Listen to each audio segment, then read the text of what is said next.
Divock Origi delivered for this football club. He's done it again against their big Merseyside rivals as well. They must be sick of the sight of him. They got through. Jamie Carragher said that. I thought they look to be causing Liverpool quite a few problems. Gordon was outstanding, I thought. His speed down the left-hand side really caused a lot of problems. But sometimes decisions don't go your way. Maybe need a little break here and there. There was a dubious penalty decision which could have gone Everton's way. But as soon as Jurgen Klopp adjusts, he brings on the extra players up the top end of the pitch. Big difference. 4-2-4 they went to, and just 60 seconds later they had the difference. Peter Reid cutting a disappointed figure. The smile belongs to Ian Rush this afternoon.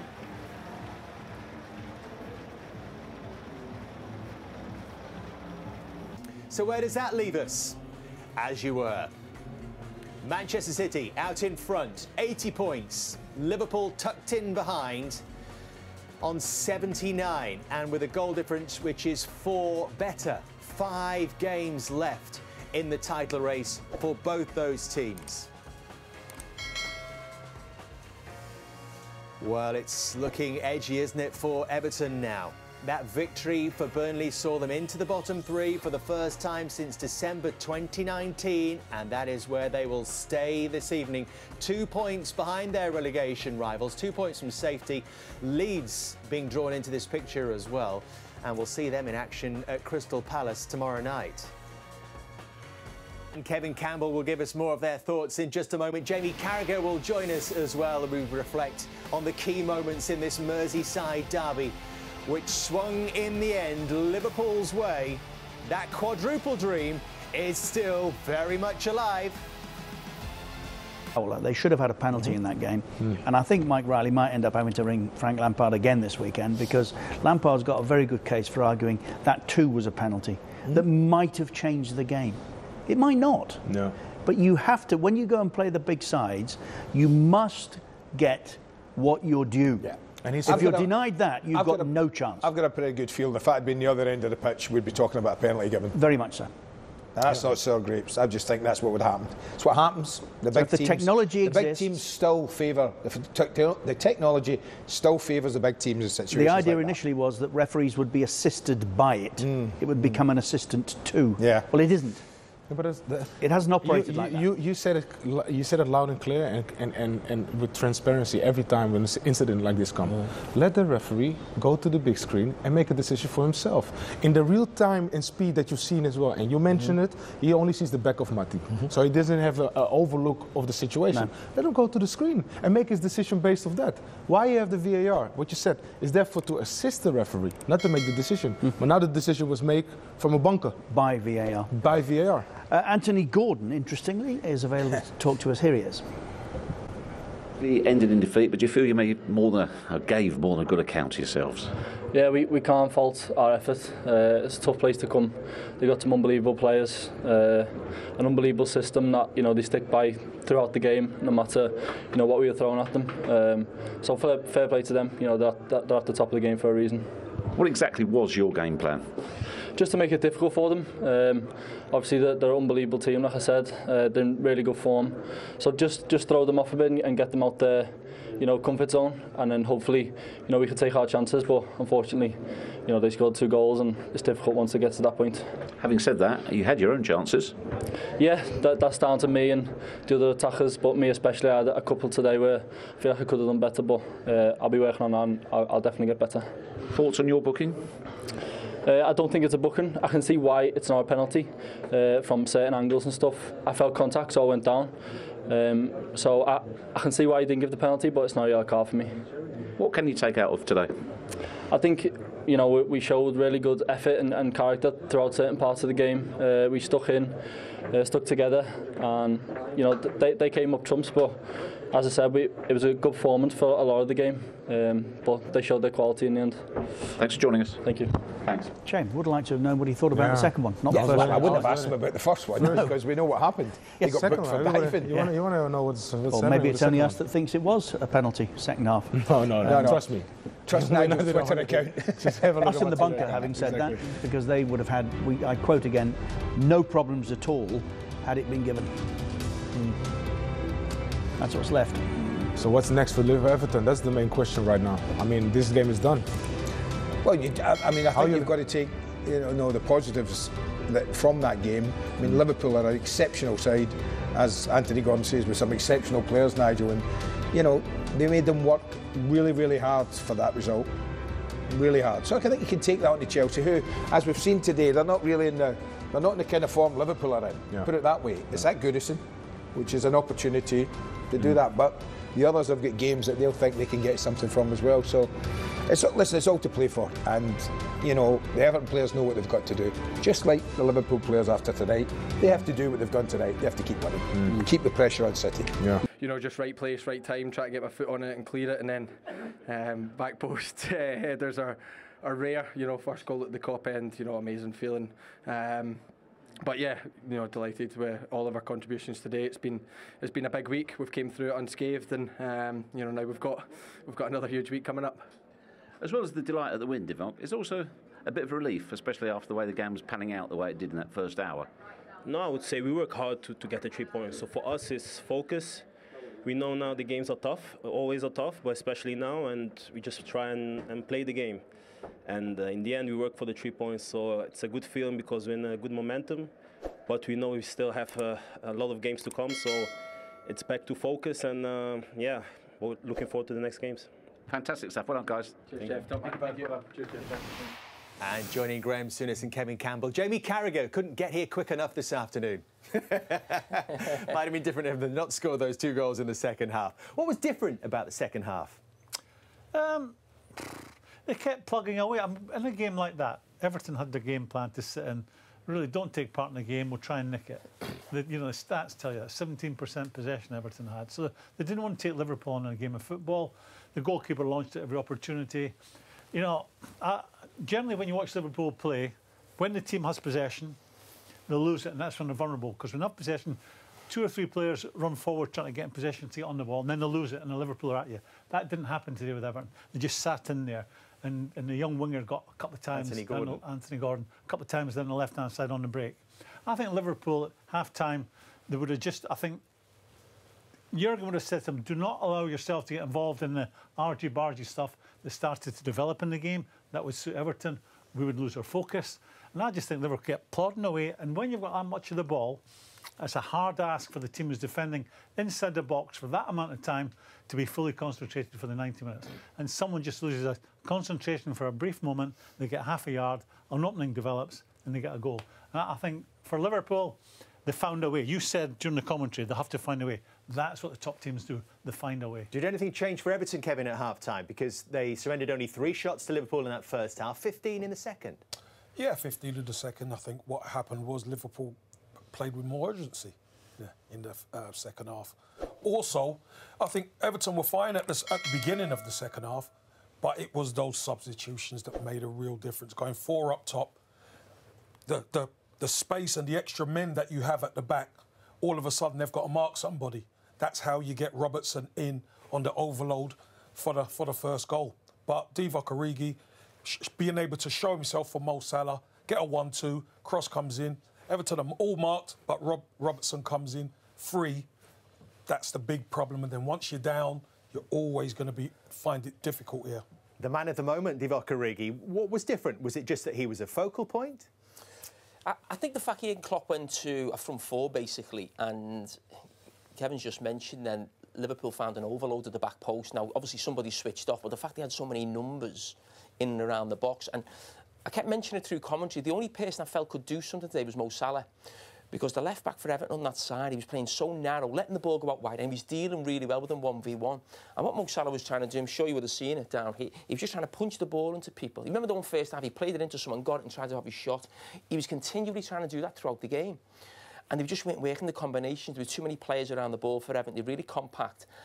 And he just plays it into Divock Origi, he keeps it, and then Mo Salah obviously produces the ball to the back post. But just having that focal point, that almost target man player to bounce the ball off made a huge difference. And again, the difference from the bench is night and day to what Liverpool had 3 or 4 years ago. It's not a bad luxury to have, is it, when you have so many options? But that's what makes them a special team. You know, one person has a bad day, someone else steps up to the plate. Liverpool carry a real threat now. They can bring them on from the bench. Generally, they don't have to. You know, they're scoring goals without resorting to that. But they've got some fabulous players up front, special players that are all capable of getting goals from nothing. And they've got a workaholic midfield. We didn't see Thiago today because it was, you know, the whole thing was congested a lot more than it was on Tuesday against Man United. And the back four were never worried, other than I thought Trent had a bit of a stinker in the first half. And young Anthony Gordon caused him some problems. But by and large, I mean, I come back to the stats, 17% tells you how Everton approached the game. They didn't want to take Liverpool on in a game of football, and that's the correct way because Liverpool, they're so good at this moment in time. But, you know, when you break it down, I think Liverpool, it was a case of, yeah, they didn't score early, so it gave confidence to Everton. They didn't score until the second half, so for the first 45 minutes, Everton were looking solid and compact and believing in what they were doing. But I come back to it, you have to concentrate for 90 minutes in football. And sooner or later, if you're playing that deep and if you bring the team onto you all the time, it's Everton where an opening will happen. Someone will go to sleep. We'll see that goal in just a second, but Kevin, you talked about the fact that having the option to go 4-2-4 really unsettled Everton. But do you think it's significant, Jamie, that he did that after an hour? Sometimes we see changes like that, drastic 4 up top, the last 5 minutes, the last 10 minutes of a game, but with half an hour still to go. But Everton played the whole game like there was 5 minutes to go and they were winning 1-0 or hanging on for 0-0. So I think it was really good from Jurgen Klopp to make that change so early and be so bold. I didn't expect that. I just thought Diaz was coming on, just be a normal swap with one of the front three. But to, you know, make that change with Origi, I think because of his record against Everton also. But I think Jurgen Klopp just saw what type of game this was going to be. And it just felt like that watching it for the first hour that Liverpool weren't going to get many chances in the game. It always felt like the chance has got to come and they've got to be patient. I was saying it in the first half and just back your attacking plays. If they get that 1 or 2 chances, they're going to deliver. And that's what they did. And then the game opened up end to end and there was more shots involved. But I think a great credit to sort of Jurgen Klopp. He doesn't normally go that early, but the nature of the way Everton played, I think he had to get more bodies in the box. Let's see the goal then. Origi bringing Mo Salah to life, if you like. Yeah, yeah. I mean, Salah ends with it out here on the right-hand side. We mentioned Thiago earlier, you know, he didn't get the space and the freedom to operate as he did Tuesday. The ball comes out to Salah here, and he dinks it in here, punches it into him and follows it. And a nice little layer from Origi and the overload on the far post. He just looks Seamus Coleman at the back post there, Graham. He's actually, I thought there was an overload. He's just got dragged towards the ball slightly, hasn't he? Yeah, who's it? Just misses the header. Was that? The Jota, I think. Jota, yeah, it's just a little bit too high for him. He dinks it and follows it, as he always does, Mo Salah, and just a dink up, hoping someone's going to get there. And then the goalkeeper's chasing over too quick. He can't get over quick enough. He ends up running past the ball. Jordan Pickford, doesn't he? He does, but he unfortunately, it's a great header back across him. That's what they say, you know, if the ball's coming across to you, you head it back across the goalkeeper because one thing he has to do is try and protect his near post. So it's a really good header, but it's a sickener for Everton. I think you make a point, Dave, about them going 4 up front. Everton had 17% of the ball, so it wasn't as if there was a threat from midfield. The ball was when everyone was up near the halfway line and Anthony Gordon got in a race with people. But you could go 4 up front because it wasn't a contest in midfield. They had that much of the ball. So what is it about Origi and Everton? 6 goals he's scored against them now. His first here since 2019, the famous goal which was, I think, one of yours and one of Jurgen Klopp's favourite derby moments. I mean, Liverpool have been so poor on set pieces all day. Everton had dealt with them really well. They had so many within the game. But when I saw this ball come in, I mean, Diaz again, he was fantastic when he came in. And sometimes you need that bit of luck. He's going for goal. But you look at the sort of bodies involved. There's so many bodies and he dealt with it so well right throughout the afternoon. Certainly the 2 centre-backs, Keane and Holgate. But listen, you get a little bit of luck. He's going for goal. Sometimes you can find yourself offside in that position, but he just times it really well. But it's just a happy knack, and it'd be really interesting listening to Jurgen Klopp's interview, whether he mentions the role of Divock Origi because it was Everton, because we haven't seen him for weeks. We really haven't. But again, you talk about the power from the bench Liverpool now have, which makes them a match for Man City in terms of squad-wise. We've always said City have had the edge, but those 2 players again have just killed that game. You've seen Dele Alli and Keane not reacting, you know, to the scissor kick from Diaz. You know, Origi reacts, and then there was someone behind Origi. Watch. So it comes out here. Jordan Henderson sticks it back in. Diaz punches it back in. Which The strikers react, but they don't. They're on their heels. That's poor defending. Yeah, watch Keane, watch Dele Alli. They sort of drop back in Dele Alli. So they come out, drop back in, and then it's the strikers who react, and they don't. You know, I think it was Fabinho. He could have stuck it in if it wasn't Origi. They're lined up. This is a better angle. I think that's been Everton's problem all season, where sometimes they've defended really well, and then they've gone to sleep, and it's absolutely cost them. But I come back to it. It's a hard shift. If you're constantly under pressure, constantly playing inside your box to defend for 90+ minutes and not make a mistake, not make a lapse in concentration, and against a top team, you will get punished. But before any goals had been scored, there was a big moment in the second half. Early on, Anthony Gordon chasing through, and he'd caused problems for Liverpool on the break in the first half. Your thoughts on this, Kevin? This is a pen for me. It's a push in the back. He's in the box, it's a push in the back now. He's nowhere near the ball, he pushes him. You see that? For me, that's a penalty. If that was at the other end, I'm sure this stadium would have gone crazy. Of course it's a penalty if it's the other end. Of course it is. But I just think, you know, that's the one break that Everton needed. But don't you agree? In the first half, the young boy gets booked for diving. And he's got to get out of that, because right away the referee's now looking for that. And the crowd here are looking for that. So he did himself a disservice. He might have got that if he doesn't dive in the first half. Graham, every incident he's planted a seed. He's planted a seed in the referee's head, Dave, in the very first few minutes when he dived to try to get a penalty. And you can bet if we're players out there, we're in the referee's ear. He's a diver ref, so you're planting the seed in the ref's head as well. He's got to be careful with Anthony Gordon. He's a local player, and I know some of his sort of friends and family, and he's a great lad, and he's a great player. One of the best players on the pitch today. Caused Liverpool massive problems. We've just got to be careful of that. It's not the first time they won in the first half, and it definitely will be in referees' heads. And maybe he hasn't got what he's deserved because of maybe a few incidents in 3 or 4 other games. But that's it. That's a stonewall penalty. There you go. Liverpool might have been right up against it. I mean, could that have changed the game? Would it have had a different story, do you think, Kevin? Could have been, but that's the break that Everton needed in order to cement what they're doing out there for however long they kept it going. They take the lead, then maybe you put a little bit of doubt in Liverpool's mind. That's the break that Everton needed today. It didn't come.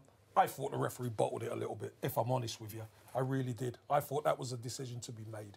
But he didn't make it, and look, at the end of the day, don't you start. Don't you start. No, I agree with you.